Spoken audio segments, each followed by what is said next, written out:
This is the fifth day of this October-November 2024 7-day session. And today I'm going to turn to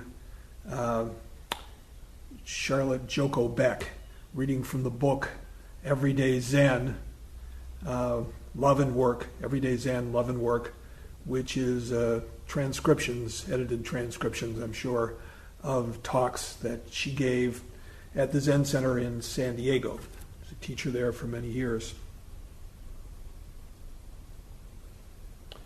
Not sure when she passed away, but it was some years ago.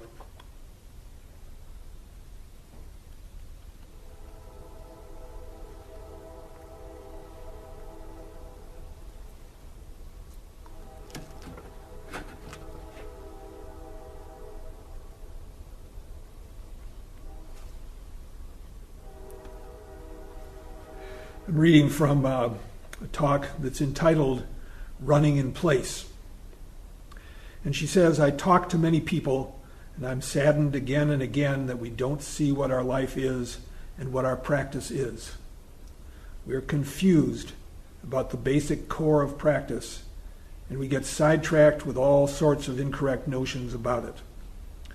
The degree to which we're sidetracked or confused is the degree to which we suffer.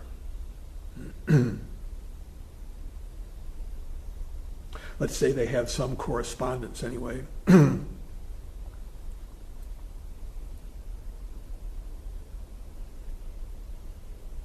Practice can be stated very simply. It is moving from a life of hurting myself and others to a life of not hurting myself and others. That seems so simple, except when we substitute for real practice some idea that we should be different or better than we are, or that our lives should be different from the way they are. When we substitute our ideas about what should be, such notions as I shouldn't be angry or confused or unwilling, for our life as it truly is, then we're off base and our practice is barren. So this is hard to get. I think we all fall into working with how we think we should be, how we should look, how we should feel. I should feel a different way. It's ridiculous. My dog should feel a different way.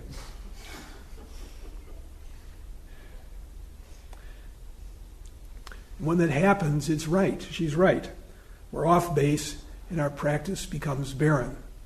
We're working with the wrong thing. We're trying to fix something, trying to be a certain way. Practice is about discovering how we are. We really are.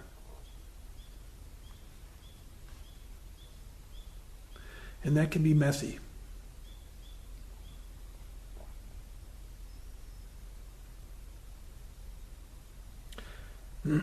She says, suppose we want to realize how a marathon runner feels. If we run 2 blocks or 2 miles or 5 miles, we will know something about running those distances, but we won't yet know anything about running a marathon. Sort of like somebody who hasn't been to a 7-day session before doesn't really know what it's like. Can imagine it.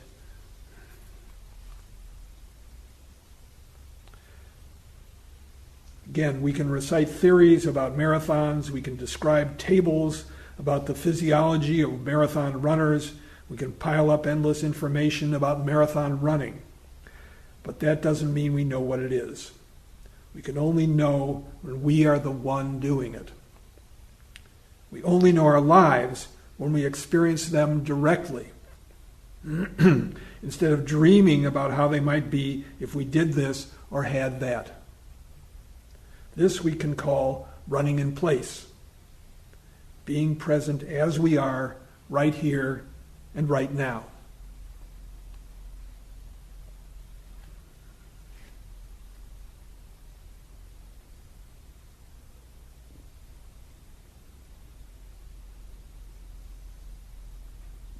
so hard not to think about how we might become. Much freer we might be. Maybe we'll graduate from Zen practice with honors.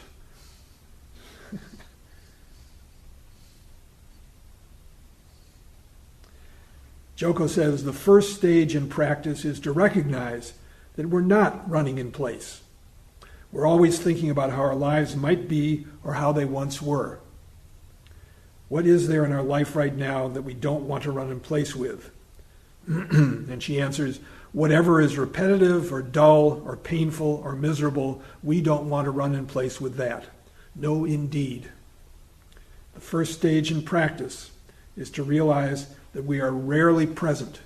We're not experiencing life. We're thinking about it, conceptualizing it, having opinions about it. It's frightening to run in place.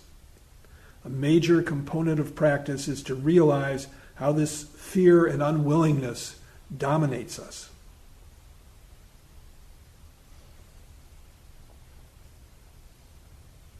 We're afraid to think I'm a bad student.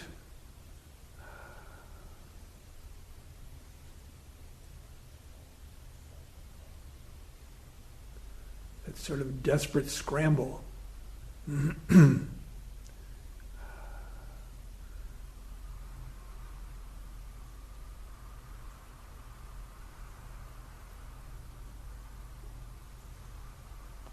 What would it be if we let go our concern with how we're doing? We just entered directly into our life, which means just being present, just being here, taking it in.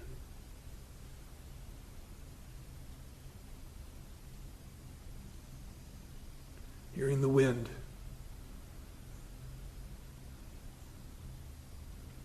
Rumble of a plane in the distance.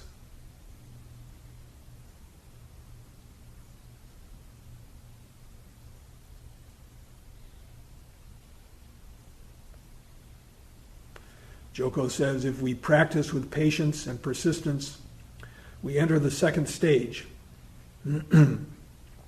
We slowly begin to be conscious of the ego barriers of our life, the thoughts, the emotions, the evasions, the manipulations can now be observed and objectified more easily. This objectification is painful and revealing, but if we continue, the clouds obscuring the scenery become thinner. In order to recognize the barriers, our ego barriers, we have to be willing to see them. So much of conventional work on oneself devolves into just turning away from whatever doesn't seem good, whatever seems like a failure, whatever seems inadequate. Need to see it. It's okay. Seeing it is already progress. Yeah, we're selfish. I always like to point out the fact that when someone shows me a group photo and I'm in it, my eyes go right to me. Why is that? Because I'm foolish. Because I'm self-centered. Totally unnecessary. I've seen myself in pictures a million times. There's really nothing I can do about it.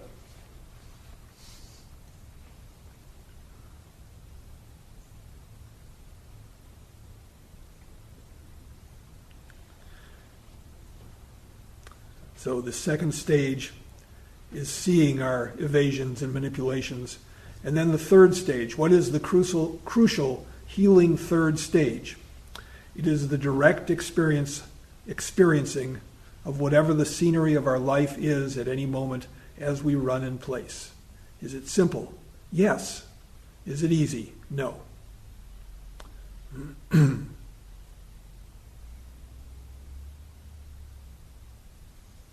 Could say our life flows and we just flow with it. One thing follows another, and we're present. We're there for it. such an opportunity to do this during Sesshin.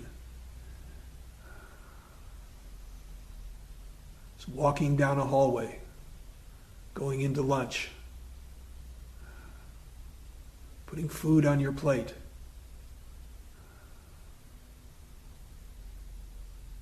So simple.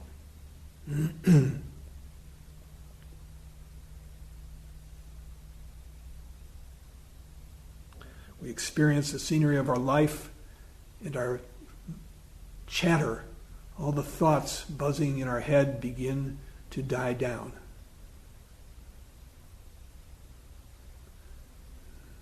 Step out of the monologue.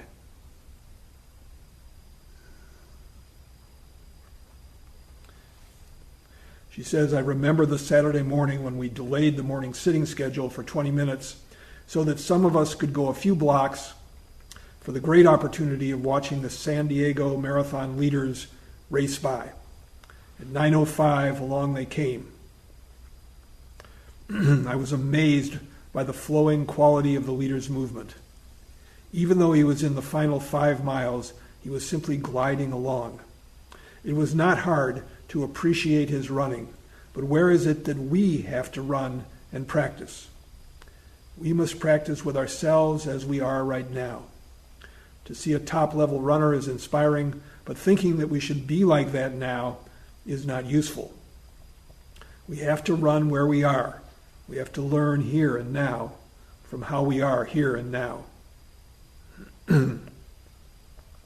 We never grow by dreaming about a future wonderful state or by remembering past feats. We grow by being where we are and experiencing our life as it is right now. We must experience our anger, our sorrow, our failure, our apprehension. They can all be our teachers. They can all be our teachers when we do not separate ourselves from them. When we escape from what is given, we cannot learn, we cannot grow.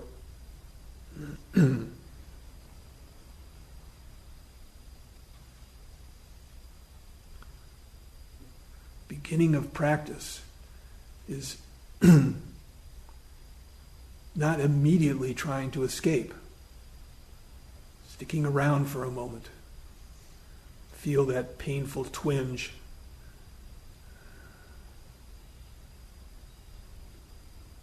Being okay to let it be. Maybe even being curious. Feeling it in the body.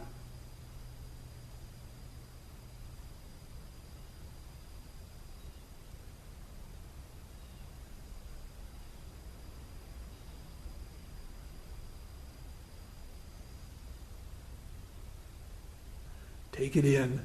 Don't run away. Don't deflect.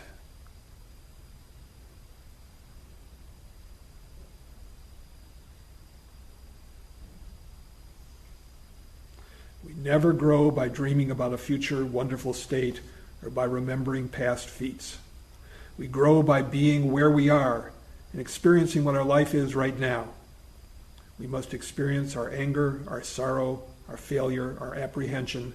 They can all be our teachers when we don't separate ourselves from them.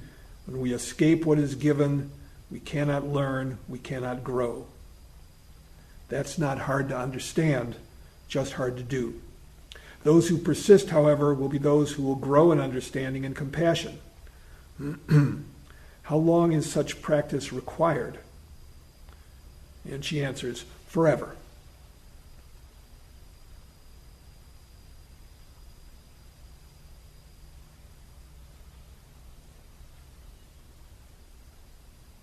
This is the place of practice.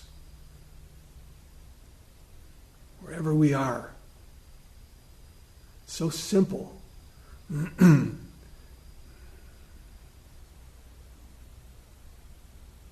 it can become joyful. Because it's something that we can do. We can be present. Maybe it won't last for too long, but we can come back. Can keep coming back.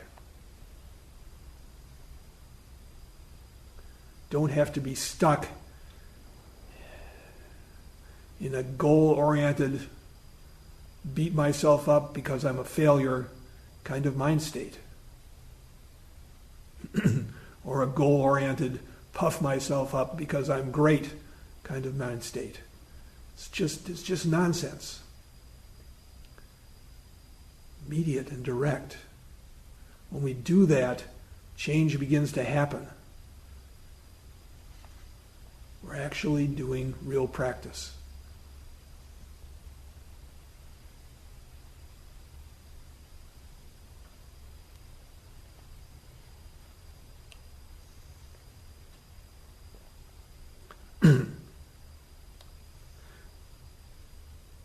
Next section is called Aspiration and Expectation.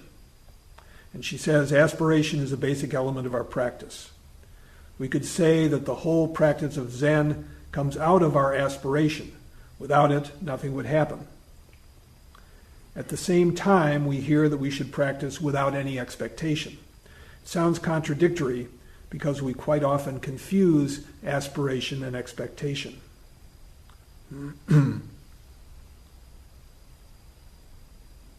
Confusing our direction with a goal, with an end line. Aspiration is moving in a good direction.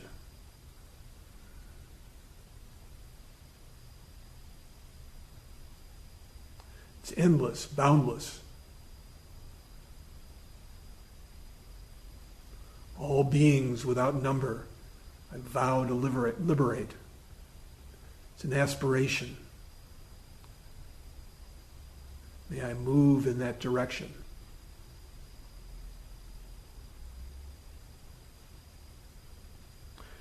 Joko says aspiration in the context of practice is nothing but our own true nature seeking to realize and express itself. Intrinsically, we are all Buddhas, but our Buddha nature is covered up.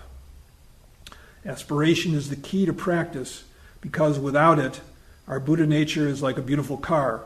Unless someone gets in the driver's seat and turns on the ignition, it's useless. When we begin to practice, our aspiration may be very small, but as we continue in the practice, aspiration grows. After 6 months of practice, one's aspiration is different from what it was when just beginning. And after 10 years, it will be different than after 6 months. It is always changing its outward form, yet essentially it is always the same. As long as we live, it will continue to grow.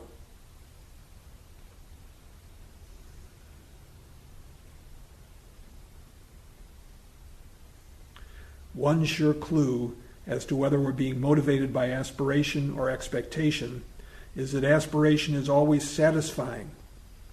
It may not be pleasant, but it is always satisfying.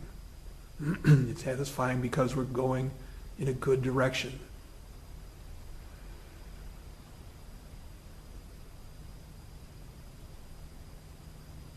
Satisfying because we're being who we are.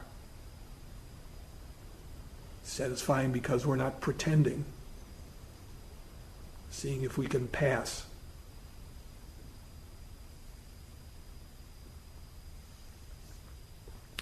Joko says expectation, on the other hand, is always unsatisfying because it comes from our little minds, our egos. Starting way back in childhood, we live our lives looking for satisfaction outside ourselves. We look for some way to conceal the basic fear that something is missing from our lives. We go from one thing to another, trying to fill up the hole we think is there.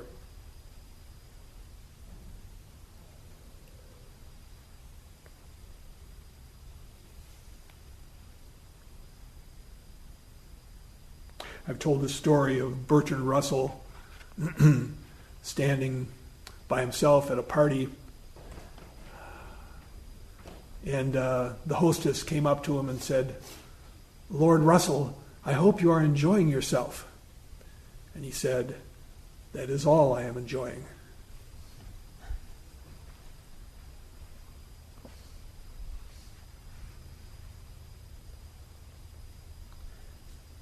There are many ways by which we try to hide from our dissatisfaction. One way, for instance, is by struggling to achieve something. Now, achievement in itself is a natural thing, and it's important that we learn to run our lives well. But as long as we look outside ourselves for some reward in the future, we're bound to be disappointed in our expectations. Life takes care of that very well. It has a way of disappointing us efficiently and regularly. Think of all the things we've been besotted with. If only I had that, how happy I would be. If only I didn't have to do that, how happy I would be. Sometimes we get what we want, and then it fades.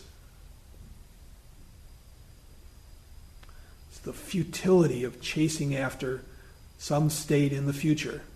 Whether you get it or not, you've lost the present. It's a rich and complete world we're living in, like one in water crying, "I thirst."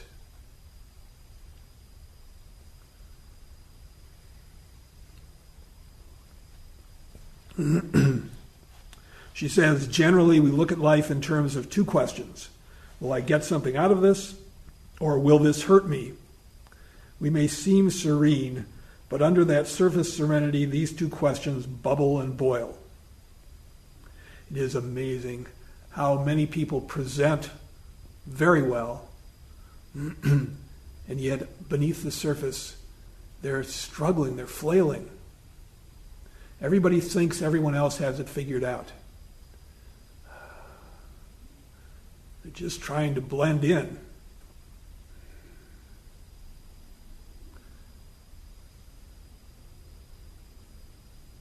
So painful to put your effort into pleasing other people, into presenting the right image.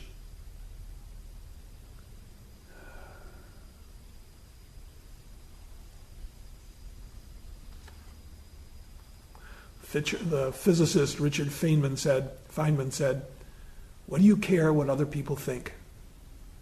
Really?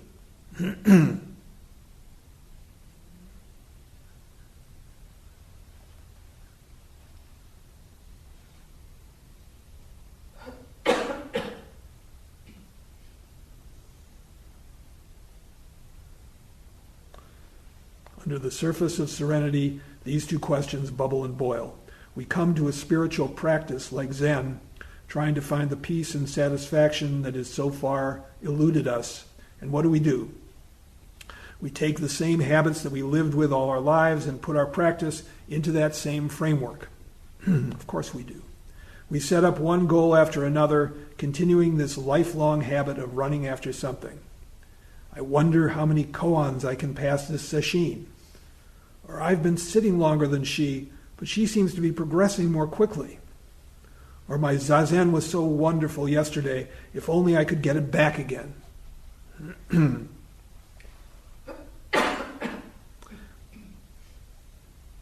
I remember in my early practice how my heart would sink when I heard about somebody being passed on their koan.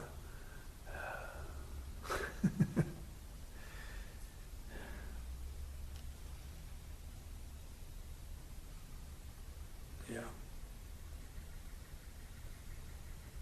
Such an advance when we begin to feel joy at the good fortune of others. In Buddhism, the word is mudita, one of the heavenly abodes.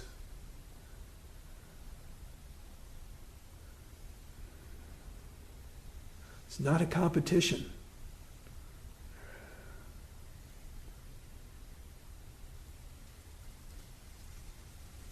We're all in this together.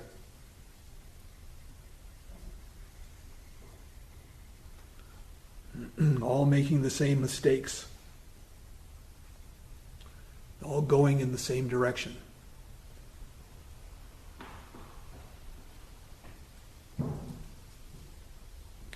She says, in one way or another, our approach to practice is based on the same struggle to achieve something, to be recognized by our peers, to be important in the Zen world, to find a safe hole to hide in. We're doing the same thing we've always done. We're expecting something, in this case Zen practice, to give us satisfaction and safety.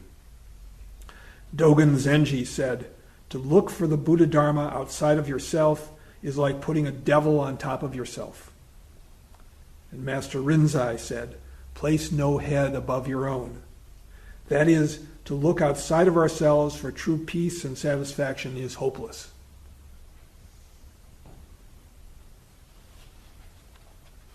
It's important that we continually examine ourselves and see where it is that we're looking and what it is we're looking for. Looking for accomplishment? Are we looking for a future state? Are we looking here, right now? Moo. Just this.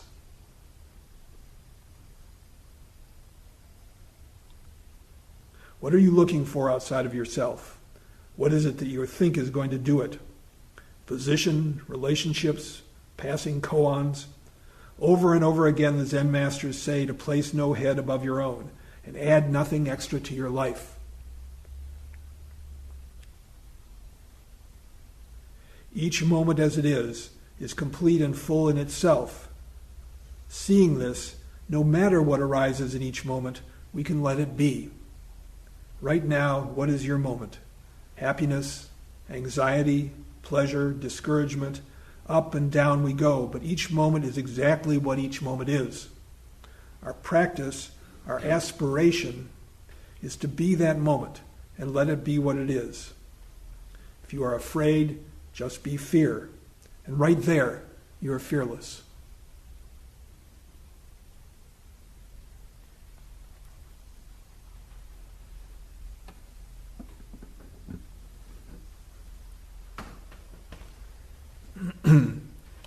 There was, in ancient times, a Rabbi Zuzia of Hanapol, who used to say, "If they ask me in the next world, 'Why were you not Moses?' I will know the answer. But if they ask me, 'Why were you not Zuzia?' I will have nothing to say."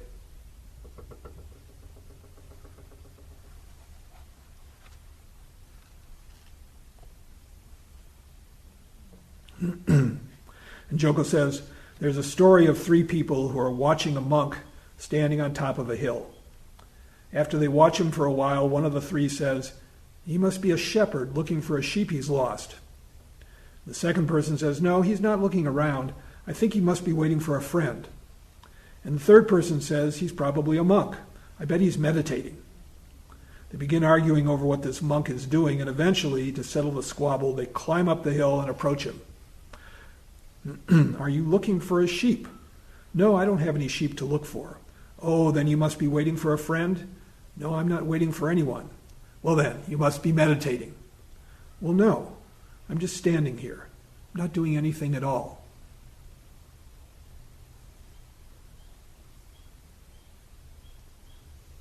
It's very difficult for us to conceive of someone just standing and doing nothing, because we are always frantically trying to get somewhere to do something. It's impossible to move outside of this moment. Nevertheless, we habitually try to. We bring the same attitude to Zen practice. I know Buddha nature must be out there somewhere. If I look hard enough and sit hard enough, I'll find it eventually. But seeing Buddha nature, seeing our own nature, requires that we drop all that and be completely in each moment. So that whatever activity we're engaged in, whether we're looking for a lost sheep or waiting for a friend or meditating, we are standing right here, right now, doing nothing at all. Of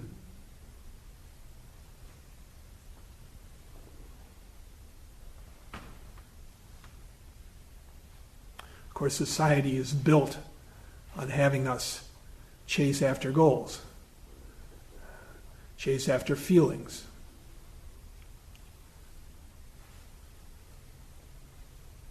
Society is very uncomfortable with someone who isn't doing that.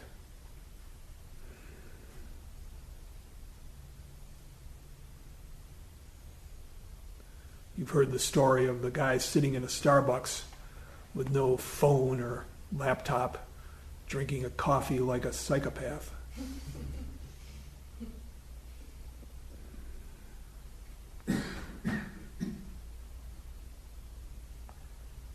It's it's kind of fun to sit in a doctor's office and not do anything. Just wait for the doctor. Wait for the nurse to call you. Stand in line, just like Lord Russell, enjoying yourself. It's the world is wide open. The great way is right in front of us.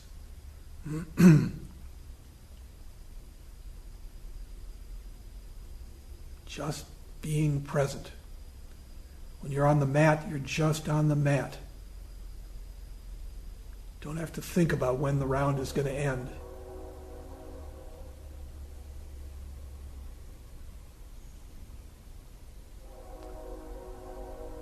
Tongan Roshi says, throw yourself into the house of Buddha. The house of Buddha is your life.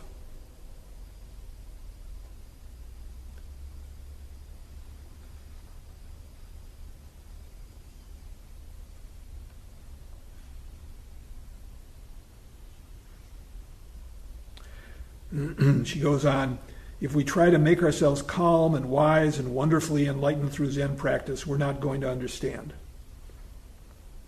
Each moment, just as it is the sudden manifestation of absolute truth.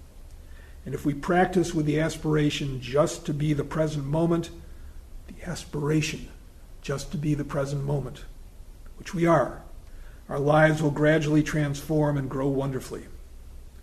Various times we'll have sudden insights, but what's most important is just to practice, moment by moment, with deep aspiration.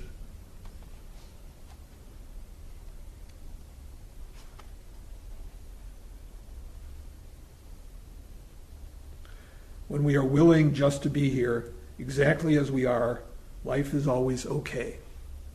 Feeling good is okay. Feeling bad is okay. If things go well, it's okay. If things go badly, it's okay. The emotional upsets we experience are problems because we don't want things to be the way they are. We all have expectations.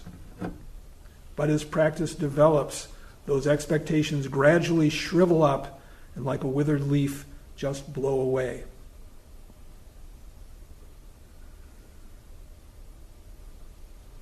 Might add a warning here. Don't turn this into another thing that you should be doing. I should feel that everything's okay. Have to laugh at ourselves, really. Just keep coming back. Right now, it's like this.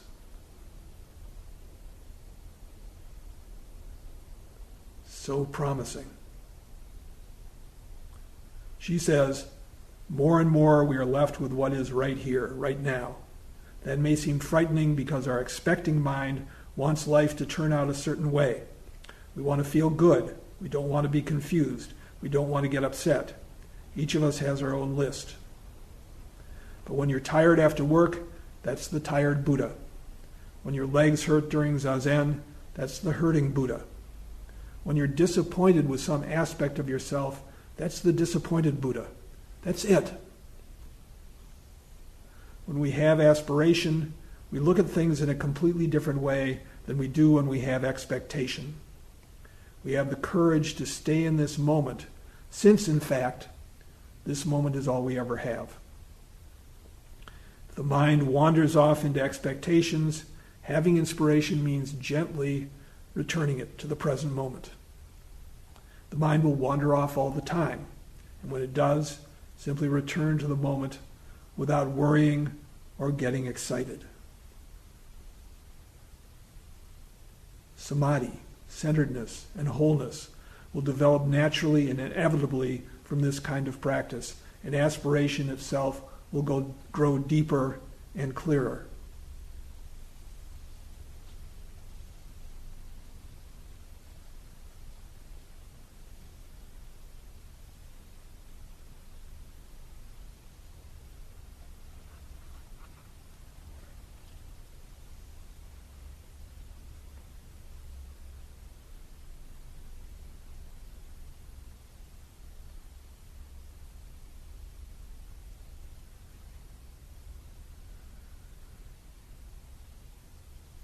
All of us are imperfect, with failings.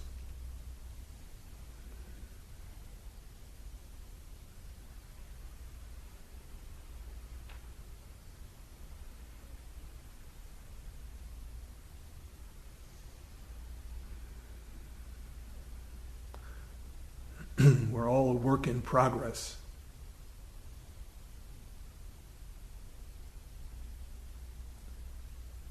Can't even know where that progress will take us.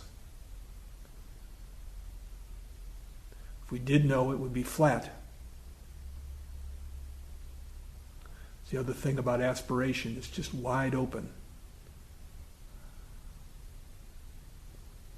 It's why, as Joko says, it's always satisfying.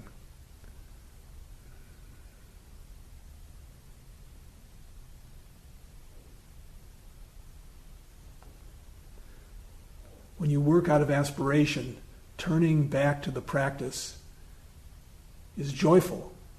When you work with expectation, turning back to the practice comes with a twinge of frustration and regret. I've gone astray once again. Just a small change in attitude, and the whole atmosphere changes.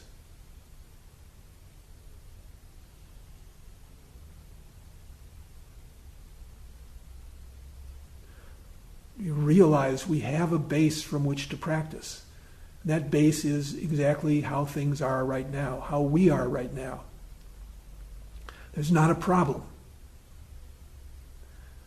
We know what to do. The more we go on this path, the more we begin to trust it.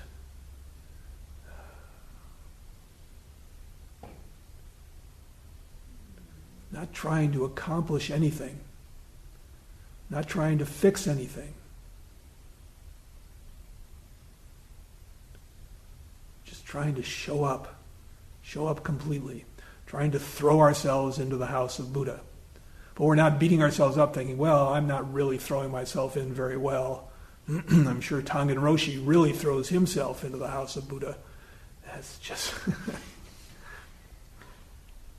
I can say stupid stuff for quite a while.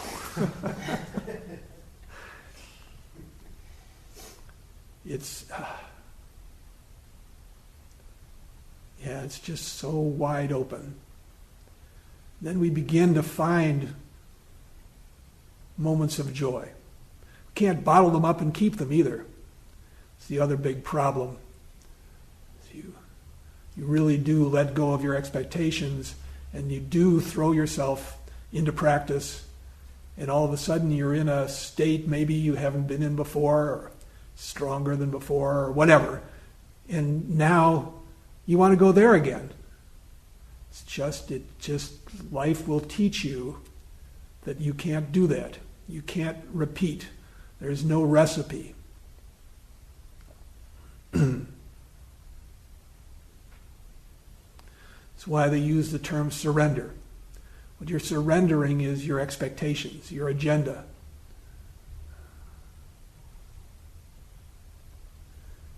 Still work incredibly hard. Just relentlessly coming back. Whatever our method is.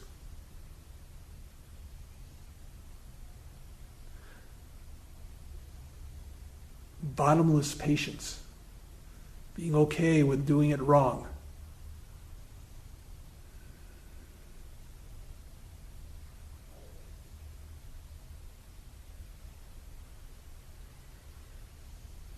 Patience, time, space.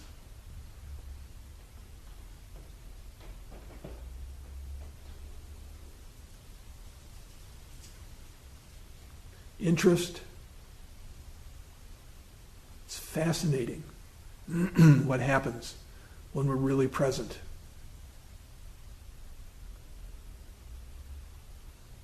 Who wouldn't want that? Well, the ego wouldn't want that.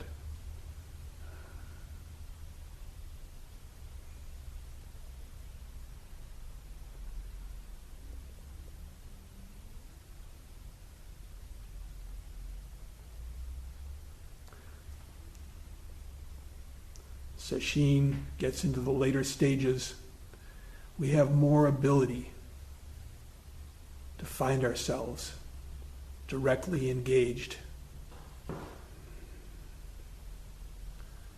Take advantage of this opportunity. If you are in the habit of doing late night sitting, try doing a bit more. Just do what feels right. Find your way. Stay centered in this moment.